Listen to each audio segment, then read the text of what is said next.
Aloha y bienvenidos to the Tiki Talk Show with Dean and Niri Martini. I'm Dean Martini. And I'm Niri Martini, and in this episode, we're back in Ohio, in Cuyahoga Falls, visiting Tiki Underground, an immersive tiki bar. And Tiki Underground is owned by Sean and Jessie Coffey. And like many tiki bar owners, they're not only active in the tiki community, but in their local community as well. They're also the architects behind My Thai Mayhem, a tiki weekender that's heading into its third year. But wait, there's more. We took a tour of the Swank Pad, their mid-century Airbnb located above the bar. So let's go to Tiki Underground.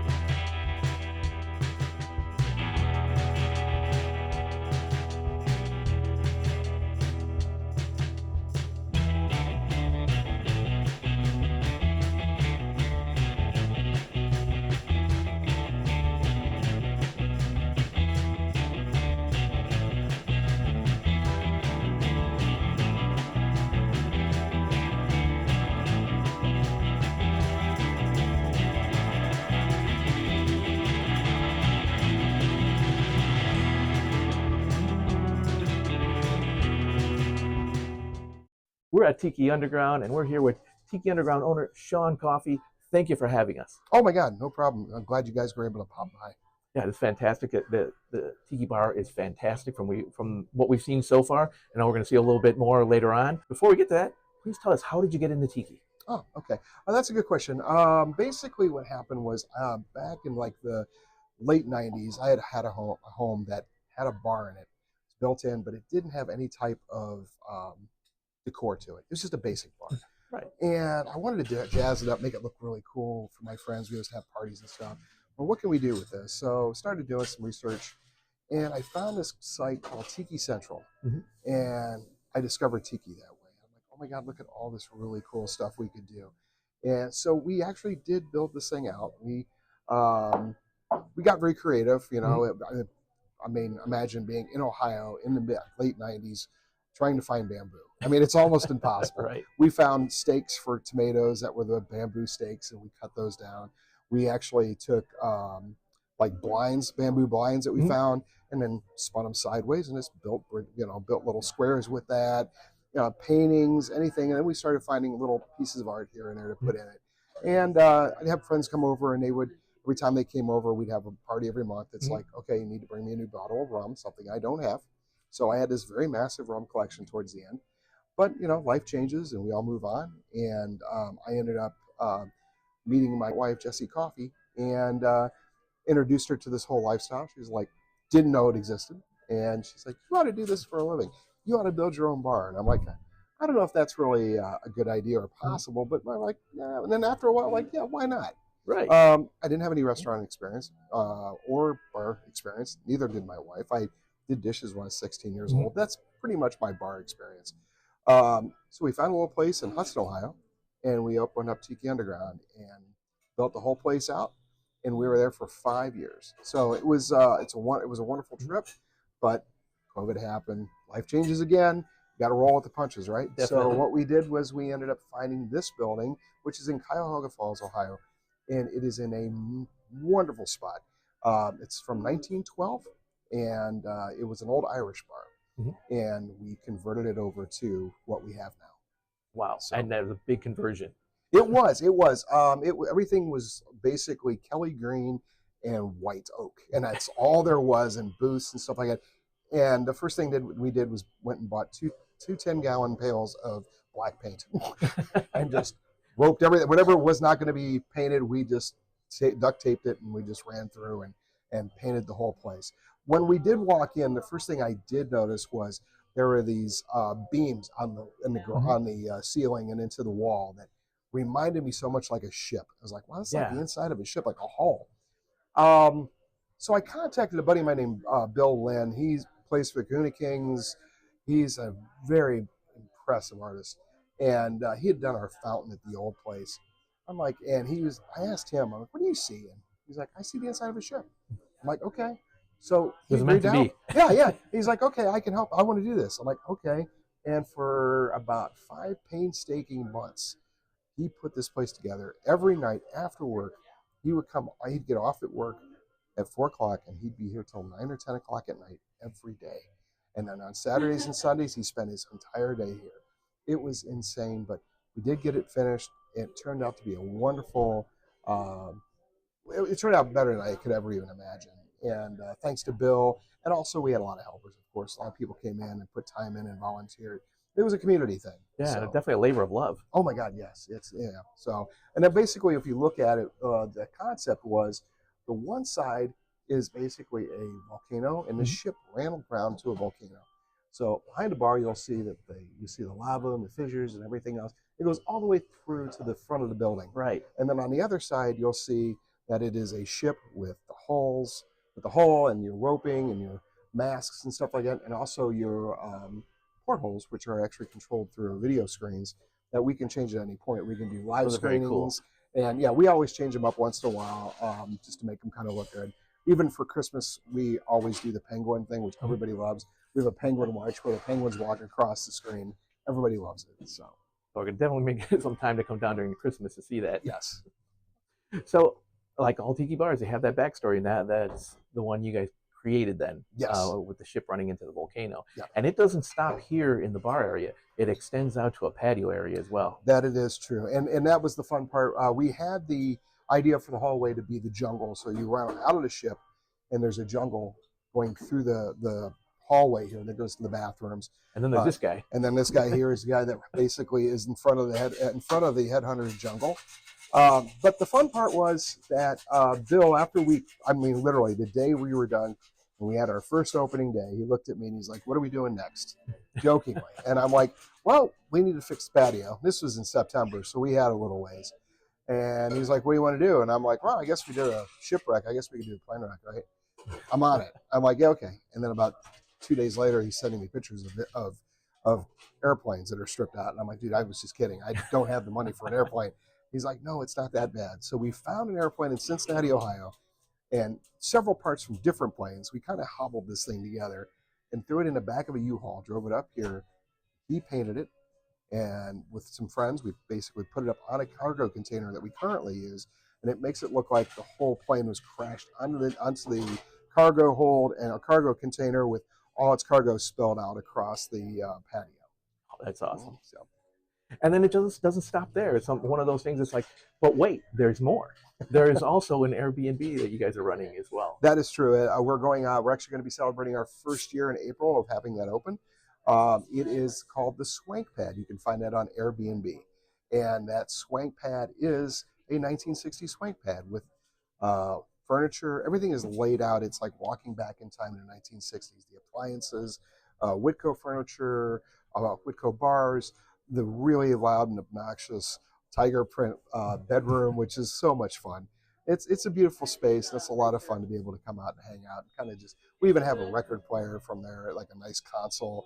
It's just kind of fun. You can throw a couple of records on, Martin Denny records, come down here, grab a couple cocktails, take them upstairs, and just chill out and feel like you went back in time. Or head out to the patio. Yeah, or if the weather permits. Yep, in Ohio, you never know. So.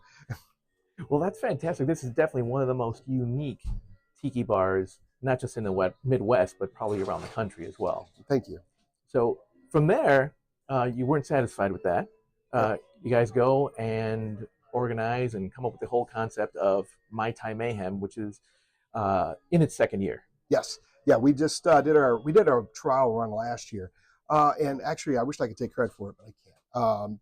We have one of the great things about having this bar that I have found is we've created a lot of great friendships. And one of them is Chris and Sarah Moresco. And these two people had not really known anything about tiki, and they walked into our bar when we first opened and fell in love with it.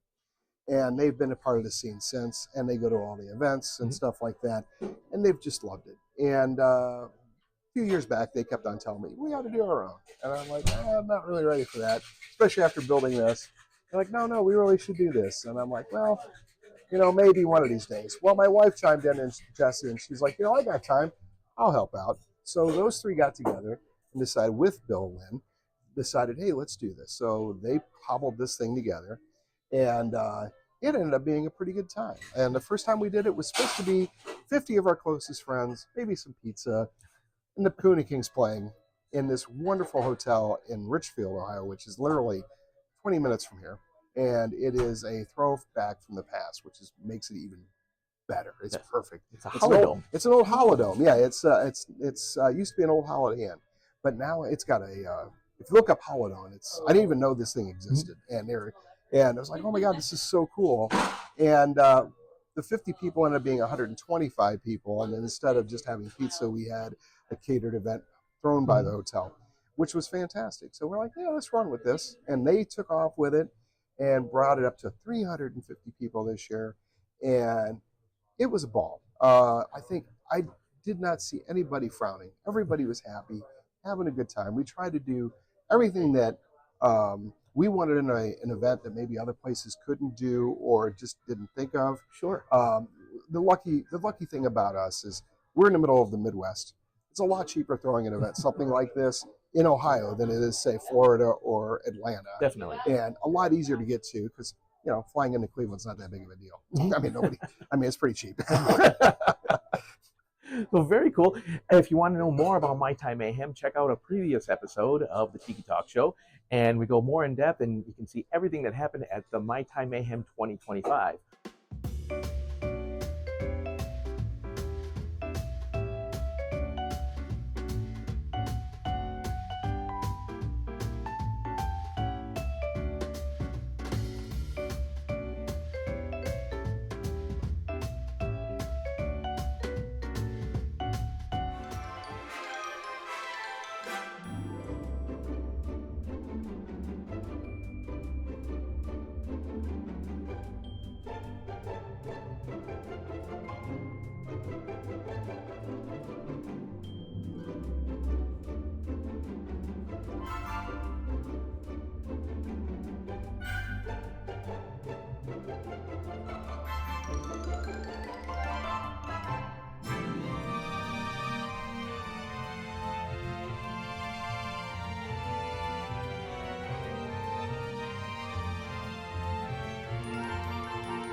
Thanks a lot, Sean, for showing us around and talking with us and inviting us to Tiki Underground. I appreciate it. I'm glad you guys came out.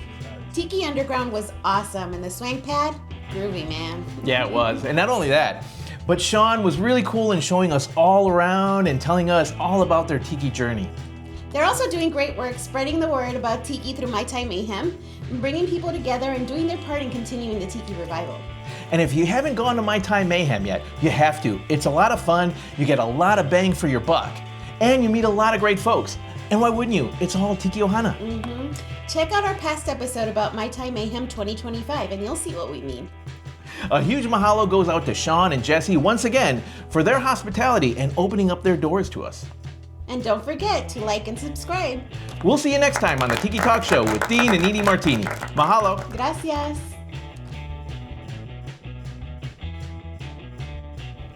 And don't forget to like and subscribe. We'll see you next time on the Tiki Talk Show with Dean and Niri Martini. Mahalo. Gracias. I think so. Although, I forgot to hit record. Mother. Or take it easy. Kidding.